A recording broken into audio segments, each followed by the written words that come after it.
Il faut dire que les signes s'apparentent, il faut dire que les signes se ressemblent.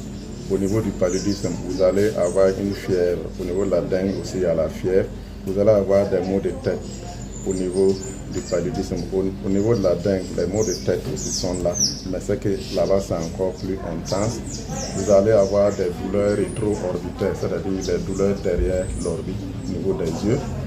Et puis au niveau du palu aussi, vous allez avoir des vomissements, tout comme à la dengue. Vous pouvez avoir des saignements au niveau du paludisme grave, tout comme à la dengue. Ce qui va faire la différence, c'est au niveau du test de diagnostic rapide, au niveau des deux pathologies. Nous devons faire le test de diagnostic rapide du paludisme qui va isoler les parasites, c'est-à-dire le plasmodium, et le test de diagnostic rapide de la dengue qui va montrer qu'il y a le virus de la dengue. C'est au niveau de ces tests de diagnostic rapide que nous faisons la différence. Mais il faut noter qu'il peut y avoir des possibilités de co-infection, en tout cas de ces deux maladies. Il faut dire que le traitement de la dengue est essentiellement symptomatique. Donc c'est le traitement symptomatique. Donc quand il y a la fièvre, il faut prendre des antipyrétiques pour casser la fièvre. Quand il y a des vomissements, il faut prendre des médicaments pour arrêter les vomissements. Quand il y a des saignements, également des médicaments, des hémostatiques pour arrêter ces saignements.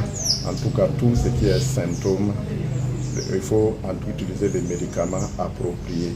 Donc, ce qui est plus primordial, c'est les mesures préventives, c'est-à-dire les mesures préventives individuelles, c'est-à-dire utiliser des moustiquaires imprégnés à longue durée d'action. Il faut également frotter des pommades répulsives, porter des vêtements, en tout cas longs, qui couvrent le corps. Donc, les mesures collectives, c'est la lutte anti-larvaire qui est organisée actuellement par le ministère de la Santé.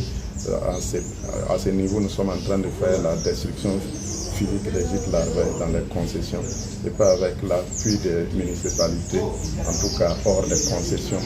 Il y a aussi éviter les eaux stagnantes.